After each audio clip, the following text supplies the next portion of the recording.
मराठी क्रांती मोर्चा बारामती तालुक्याच्या वतीने आज बारामतीमध्ये लोकसभा निवडणुकीच्या संदर्भात बैठकीचं आयोजन करण्यात आलेलं आहे। आपल्यासोबत मराठी क्रांती मोर्चातील काही पदाधिकारी आहेत, आपण त्यांच्याशी बातचीत करणार आहोत। सर, आज या बैठकीचं आयोजन करण्यात आलेलं आहे, कशा पद्धतीचा आज ठराव झालेला आहे आणि काय सांगाल आज बैठकीचं? मराठा क्रांती मोर्चा बारामती म्हणून आपण सबंध मराठा समाजाची आज मीटिंग आयोजित केली होती।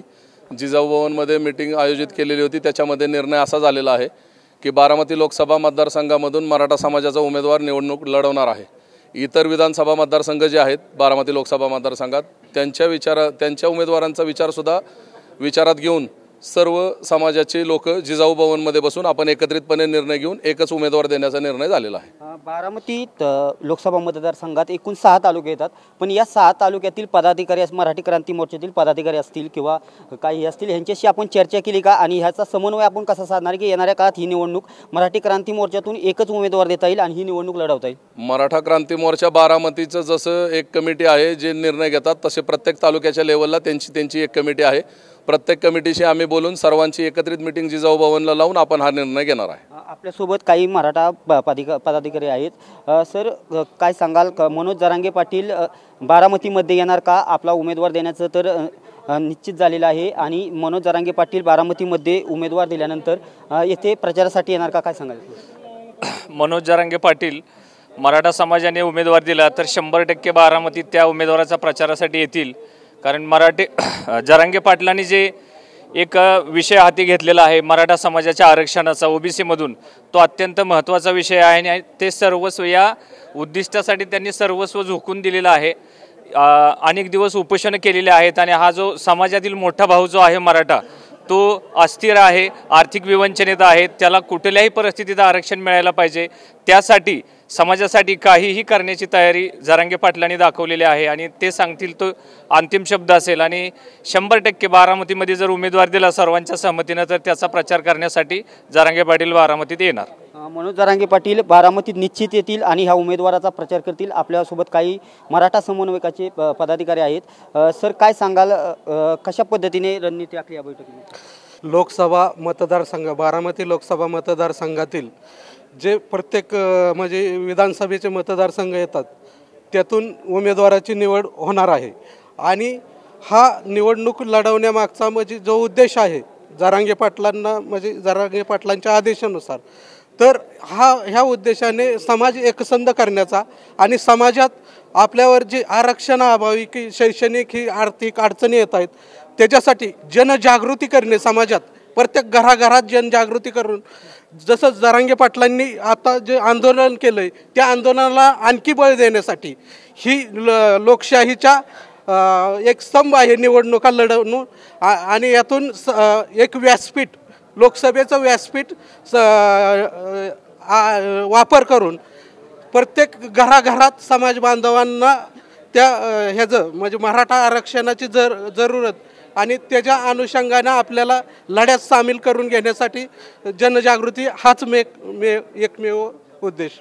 मराठा समाजासाठी आरक्षण असेल या गोष्टीसाठी जनजागृती करणार आहे असं काही सांगत आहेत, पण येणाऱ्या काळात जे आपण उमेदवार दिल्यानंतर जे प्रचारासाठी आपण लोकांसमोर जाणार आहात त्यावेळेस आपलं प्रमुख मुद्दे लोकांच्यासाठी काय असणार आहे?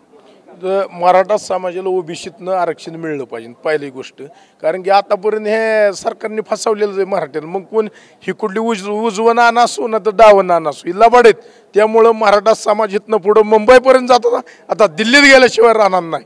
म्हणून मला एवढं सांगायचं आहे, आज मराठा समाजच इथनं पुढं कुठली गोष्ट ही करायची ती ठरवून करून। बारामतीमध्ये आज मराठा समाजाची बैठकीचं आयोजन करण्यात आलेलं होतं, पण बारामतीमध्ये आज प्रमुख कोणते मुद्दे घेतले आणि त्या मुद्द्यावरती चर्चा झाली आणि एकंदरीत असं एकत्रित येऊन की हा मुद्दा घेऊनच आम्ही समोर जाऊ आणि निवडणूक लढवू, असं प्रमुख कोणते मुद्दे होते की त्या पद्धतीने आपल्याला निवडणूक लढता येईल आणि व्यवस्थित रणनीती आखता येईल, असे कोणते मुद्दे आहेत प्रमुख? बारामतीमध्ये आज सकल मराठा समाजातर्फे लोकसभा निवडणुकीचा उमेदवार किती द्यायचे आणि कोण ठरवायचं ह्याबाबत चर्चा झाली आज आणि मी स्वतः लोकसभा निवडणूक लढवायला तयार आहे, महेंद्र तावरे। बारामतीमधून. बारामतीमध्ये सध्या देशभरात चर्चेत असलेला मतदारसंघ म्हणून बारामतीकडे पाहिलं जातं. आज मराठा समाज देखील बारामती मतदारसंघात मोठ्या प्रमाणावर आहे, परंतु ह्या समाज एकसंध राखण्यासाठी मनोज जरांगे पाटील हे प्रचार सभा देखील आयोजित करणार आहे असंच आपण सांगितलेलं देखील आहे. परंतु उमेदवार आत्ता बारामती तालुक्यातून किती उमेदवारांची चाचपणी झाली आणि 6 मतदारसंघातून ह्याचं एकीकरण करून आपण एकच मराठा उमेदवार देण्यासाठी कसा प्रयत्न राहील आपल्या मराठा समन्वय समितीकडून? आज पहिल्या बैठकीमध्ये 8 ते 10 उमेदवार इथं ठरलेले आहेत. आता फक्त नावं त्यांची डिक्लेअर करत नाही, पण 8 ते 9 उमेदवार जाहीर झालेले आहेत आणि त्यातून काय उद्या सगळे एकत्र बसून निवडून एक नाव निश्चित करतील. त्याचं काम आम्ही सर्व एकजुटीने करू. आम्ही आज जी बैठक झाली, कसं पाहता आज या बैठकीत कशा पद्धतीने निर्णय झाला, कसं पाहता येणाऱ्या भविष्यात लोकसभा जवळ आलेली आहे आणि कसं पाहता आपण एकंदरीत काय झाले? आज जरांगे पाटलांनी पहिल्यापासून आम्ही बारामतीकर संपूर्ण जो आहे किंवा महाराष्ट्र संपूर्ण हा मराठा समाज त्यांच्या पाठीमागे त्यांच्या आदेशाची वाट बघतो आहे. जरांगे पाटील जो आदेश देशील तो आम्ही मान्य करणार आहे. आम्हाला बाकी कोण आहे कोण किंवा कुठल्या पक्षाचा आहे काय कोणत्या पक्षावर टीका करायची नाही, कोणत्या पक्षाच्या विरोधात नाही आहे. आम्ही आमचा हक्क मागण्यासाठी आम्ही कुणाच्या विरोधात आहे किंवा काय ह्याचा विचार करायची आम्हाला गरज नाही. आम्ही आमचं आरक्षण महत्त्वाचं आहे. आमचं एकच मुद्दा आहे की मराठा आरक्षण. त्यामुळे आम्ही आरक्षणाच्या मुद्द्यावर निवडणूक लढवणार आहेत. मग जो आमचा जो ठरण 6 तालुक्यात मतदारसंघ, त्या 6 तालुक्यातले उमेदवार जे काय ठरतील त्यातला एक कुणी राहीन ते आम्ही भरताना फॉर्म जातील. परंतु आता आमच्या इथं बी बारामतीतून बी झाले तसं आधी असंच ठरलं होतं की प्रत्येक गावातून 5 उमेदवार आम्ही उभा करणार होतो. म्हणजे बारामतीतून कमीत कमी 2,500 ते 3,000 लोक आम्ही उभा करणार होतो. कमीत कमी 2,500 जास्त जो आकडा होता. परंतु त्यातनं नंतर परत जरांगे साहेबांनी आम्हाला परवाशी मिटिंगला गेल्यानंतर त्यांनी असं सांगण्यात आलं त्यांच्याकडनं की आपल्याला असं काय करून साध्य काय होणार नाही. आपली ताकद जर दाखवायची असेल तर आपल्याला एक उमेदवार उभा करावा, एकाशी एक.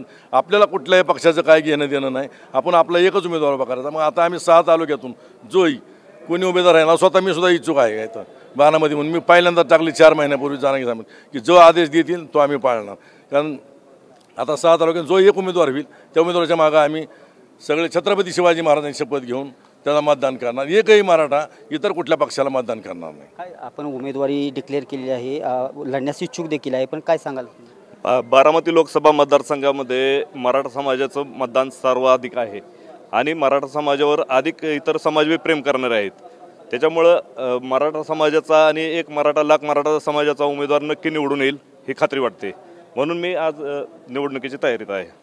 तर एकंदरीत हे बारामतीतील मराठा समन्वयक होते आणि आम्हाला सर्वात महत्त्वाची मागणी म्हणजे आमचं आरक्षण आम्हाला मिळालं पाहिजे ही आमची प्रमुख मागणी आहे. आणि जरांगे पाटील यांच्या आदेशानुसार राज्यातील प्रत्येक लोकसभा मतदारसंघात एकच उमेदवार देणार असं देखील येथील पदाधिकाऱ्यांनी सांगितलेलं आहे.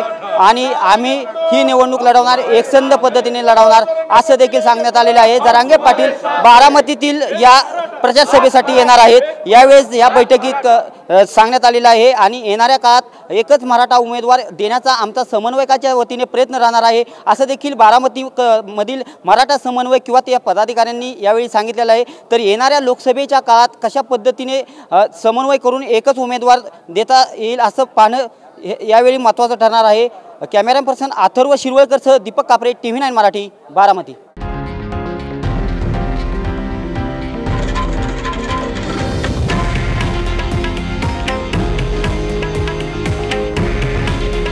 हे आहे देशातील नंबर 1 न्यूज नेटवर्क आणि आपण पाहत आहात TV9 मराठी. काळजी तुमची, हित महाराष्ट्राचं.